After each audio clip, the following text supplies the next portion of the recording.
Chapter 15. Safe Conduct. Across the body of the sobbing woman, who was the mother of one and the former mistress of the other, the eyes of the two mortal enemies met. Their eyes were filled with a startled and appalled interest that went beyond words. Aline stood on the other side of the table. She seemed turned to stone by this final, horrifying revelation. The Marquis de la Tour d'Azur was the first to move.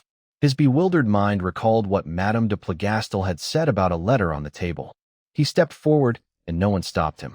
Now that the announcement was made, Madame de Plougastel no longer feared the consequences, so she let him pass. He walked unsteadily past his newly discovered son and picked up the sheet of paper lying next to the candlestick. He stood there for a long moment reading it, while everyone ignored him. Aline's eyes were fixed entirely on André-Louis, filled with wonder and pity. Meanwhile, André-Louis stared down at his mother in stupefied fascination. The Marquis slowly read the letter all the way through. Then, very quietly, he put it back. His next priority was to compose himself. He was a product of an artificial age that strictly taught the suppression of emotion. Then he stepped back to Madame de Plougastel's side and bent down to help her up. Therese, he said. Instinctively obeying his implied command, she made an effort to stand and control herself. The Marquis half-guided and half-carried her to the armchair by the table. André-Louis watched them. He was still numb and bewildered, and he made no effort to help. He felt like he was in a dream as he watched the Marquis bend over Madame de Plougastel. He heard the Marquis ask a question, and his voice sounded distant. how long have you known about this, Therese? I have always known, She said. I confided him to Circadia. I saw him once when he was a child. But what does that matter now? Why was I never told? The Marquis asked. Why did you deceive me? Why did you tell me that this child had died a few days after he was born? Why, Therese? Why did you do that? I was afraid. She said. I thought it would be better this way. I wanted to make sure that nobody, not even you, would ever know. And nobody has known except Quentin until last night. I was forced to tell him the truth to convince him to come here and save me. But what about me, Therese? The Marquis insisted. I had the right to know. You're right? She asked, letting out a strange, desperate laugh. What could you have done? Would you have acknowledged him? And then what? There was Plougastel, and there was my family. And there was you. You had stopped caring about me, and your fear of discovery had killed any love you had. Why should I have told you then? I would not have told you now if there had been any other way to save you both.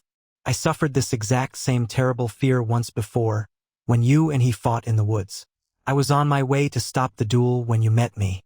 I would have revealed the truth as a last resort to prevent that horror. But mercifully, God spared me from having to do it then. None of them doubted her story, even though it seemed incredible. Her words cleared up all of their doubts and explained many things that had been confusing until that moment. The Marquis was completely overcome. He stumbled away to a chair and sat down heavily.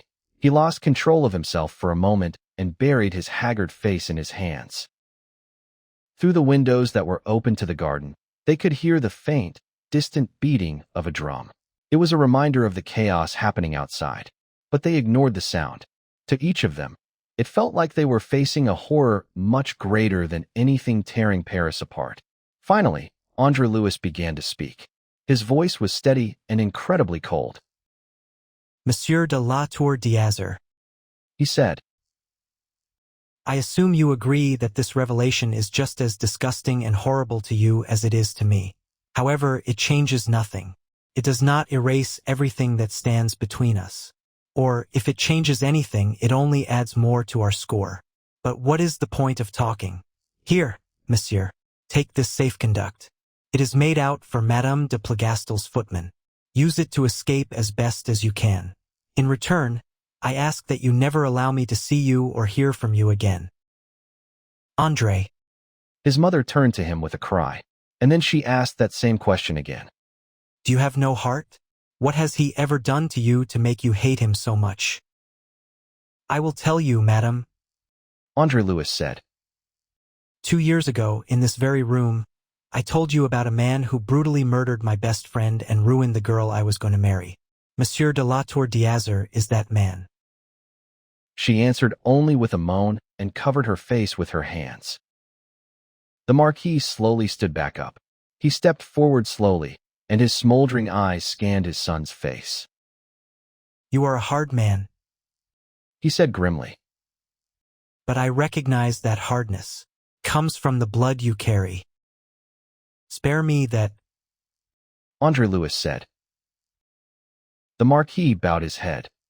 I will not mention it again, but I want you to at least understand me, and you too, Therese.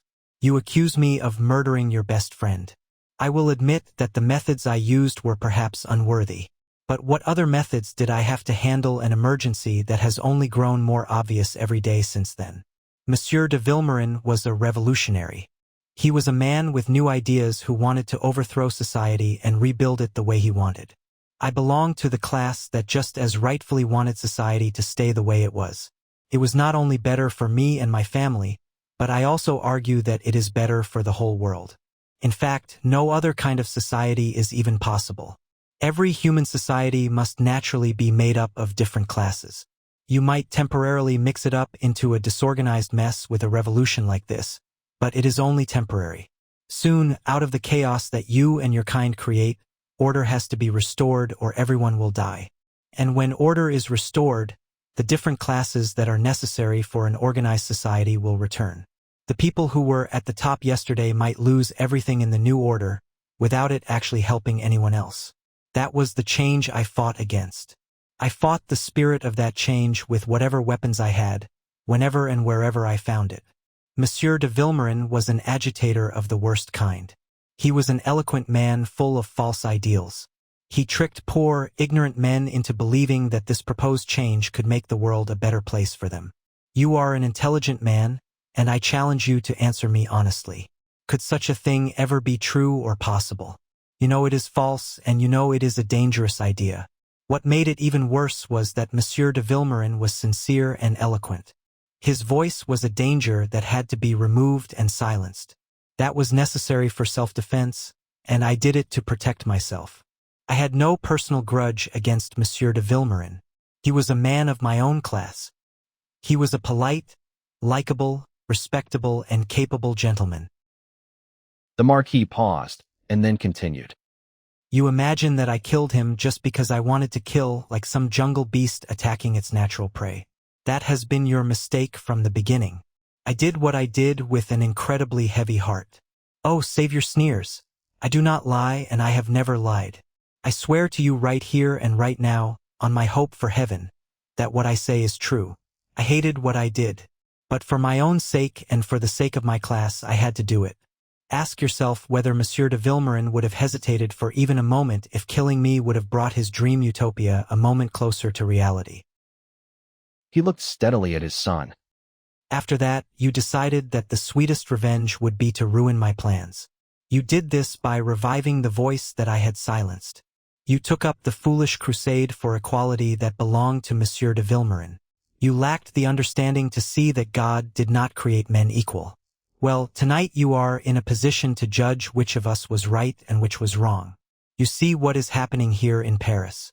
You see the ugly ghost of anarchy walking through a country that has fallen into chaos. You probably have enough imagination to understand what must happen next.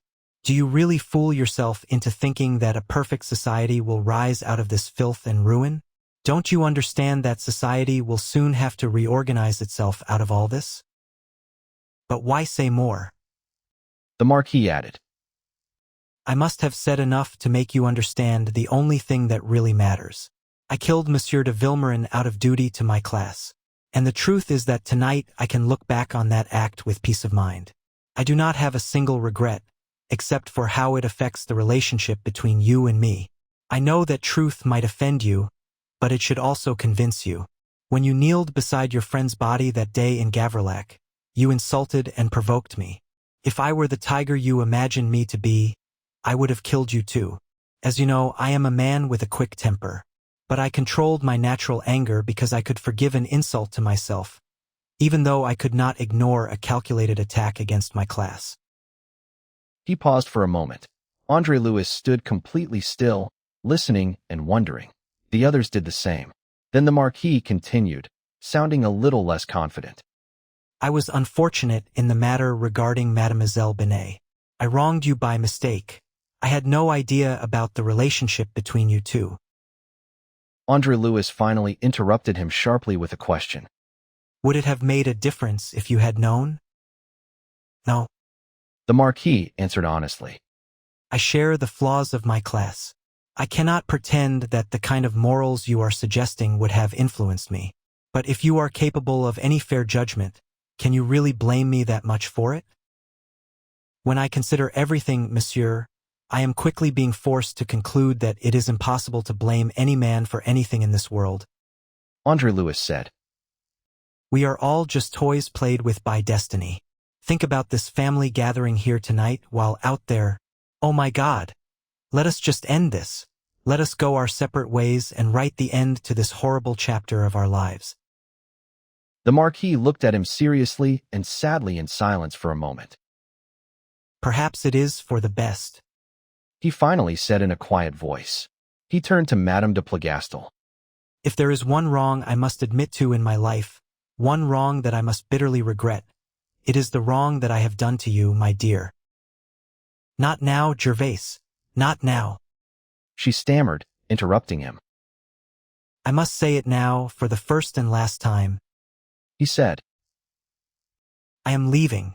It is unlikely that we will ever meet again. I will probably never see any of you again, even though you should have been the closest and dearest people to me. He says we are all toys played with by destiny. But that is not entirely true. Destiny is an intelligent force that moves with a purpose. In life, we pay for the evil we do. That is the lesson I have learned tonight. Through an act of betrayal, I unknowingly fathered a son. This son, who was just as ignorant of our relationship as I was, became the evil force in my life. He crossed me, blocked my path, and finally helped to pull me down into ruin. It is justice. It is poetic justice. My full and resigned acceptance of that fact is the only apology I can offer you. He bent down and took one of Madame's hands, which was resting limply in her lap. Goodbye, Therese. His voice broke. He had finally reached the end of his iron self-control. She stood up and hugged him for a moment, unashamed in front of the others. The ashes of their dead romance had been deeply stirred that night, and some lingering embers still glowed brightly before they finally burned out. But she did not try to stop him from leaving. She understood that their son had suggested the only smart and possible path, and she was grateful that the Marquis accepted it.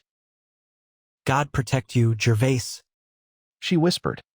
You will take the safe conduct and you will let me know when you are safe? He held her face between his hands for a moment. Then he gently kissed her and pulled away. He stood up straight and looked outwardly calm again. He looked across the room at André-Louis, who was holding out a piece of paper to him. Here is the safe conduct, André-Louis said. Take it, monsieur. It is my first and last gift to you, and it is certainly the last gift I ever would have thought of giving you. It is the gift of life. In a way, it makes us even. The irony is not mine, but fate's. Take it, monsieur, and go in peace. The Marquis took the paper. His eyes stared hungrily into the thin, stern face in front of him. He shoved the paper into his coat, and then suddenly and convulsively held out his hand. His son's eyes asked a silent question. Let there be peace between us, in God's name. The Marquis said thickly. Finally, André-Louis felt a stir of pity. Some of the sternness left his face, and he sighed. Goodbye, monsieur. He said.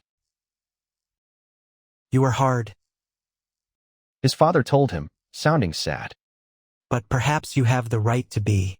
Under different circumstances, I would have been proud to call you my son. As it is... He stopped suddenly, and then added just as quickly. Goodbye. He let go of his son's hand and stepped back. They bowed formally to each other. Then the Marquis bowed to Aline in complete silence. His bow conveyed a sense of total surrender and finality. After that, he turned and walked stiffly out of the room and out of all their lives. Months later, they would hear that he was serving the Emperor of Austria. Chapter 16. Sunrise. André-Louis took the air the next morning on the terrace at Meudon. It was very early. The newly risen sun turned the lingering dewdrops on the lawn into sparkling diamonds. Down in the valley, 5 miles away, the morning mists were rising over Paris. Yet, despite the early hour, the house on the hill was already awake. It was bustling with preparation for their upcoming departure. André-Louis had made it safely out of Paris last night with his mother and Aline. Today, they were all going to set out for Koblenz. André-Louis sauntered there with his hands clasped behind him and his head hunched between his shoulders, for his life had never been richer in material for reflection. Presently, Aline came through one of the glass doors from the library. "You are up early." She greeted him. "Faith, yes. I have not been to bed. No." He assured her, in answer to her exclamation. "I spent the night, or what was left of it, sitting at the window thinking. My poor André. You describe me perfectly. I am very poor, because I know nothing and I understand nothing. It is not a calamitous condition until it is realized. Then—" He threw out his arms and let them fall again. She noticed his face was very drawn and haggard. She paced with him along the old granite balustrade, where the geraniums flung their mantle of green and scarlet. "Have you decided what you are going to do?" She asked him. "I have decided that I have no choice. I too must emigrate. I am lucky to be able to do so. I am lucky to have found no one during yesterday's chaos in Paris to whom I could report myself as I foolishly desired. Otherwise I might no longer be armed with these." He drew from his pocket the powerful passport of the Commission of 12. It commanded all Frenchmen to lend him any assistance he might require and warned those who might think of hindering him that they did so at their own peril. He spread it before her. "With this, I will conduct you all safely to the frontier. Over the frontier, M. de Kercadia and Madame de Plogastel will have to conduct me, and then we shall be quits." "Quits?" She said. "But you will be unable to return. You can imagine, of course, my eagerness to do so. My child, in a day or two there will be inquiries. They will ask what has become of me. Things will come to light. Then the hunt will start. But by then we shall be well upon our way, well ahead of any possible pursuit. You do not imagine that I could ever give the government any satisfactory explanation of my absence, assuming that any government remains to explain it to? You mean that you will sacrifice your future, this career upon which you have embarked?" It took her breath away. "With the way things are going, there is no career for me down there, at least no honest one. I hope you do not think that I could be dishonest. It is the day of the Dantons and the Marats, the day of the rabble. The reins of government will be tossed to the populace, or else the populace, drunk with the conceit that the Dantons and the Marats have filled it with, will seize the reins by force. Chaos must follow. It will be a despotism of brutes and apes, a government of the whole by its lowest parts. It cannot endure, because unless a nation is ruled by its best elements it must wither and decay." "I thought you were a Republican," she said. "Why, so I am. I am talking like one. I desire a society that selects its rulers from the best elements of every class and denies the right of any class or corporation to usurp the government to itself, whether it is the nobles, the clergy, the bourgeoisie, or the proletariat. Government by any one class is fatal to the welfare of the whole. 2 years ago, our ideal seemed to have been realized. The monopoly of power had been taken from the class that had held it too long and too unjustly by the hollow right of heredity. It had been distributed as evenly as possible throughout the state, and if men had only paused there, all would have been well. But our momentum carried us too far. The privileged orders goaded us on by their very opposition. The result is the horror of which you saw no more than the beginnings yesterday. No. He ended. There may be careers for venal place-seekers and opportunists, but none for a man who desires to respect himself. It is time to go. I make no sacrifice in going.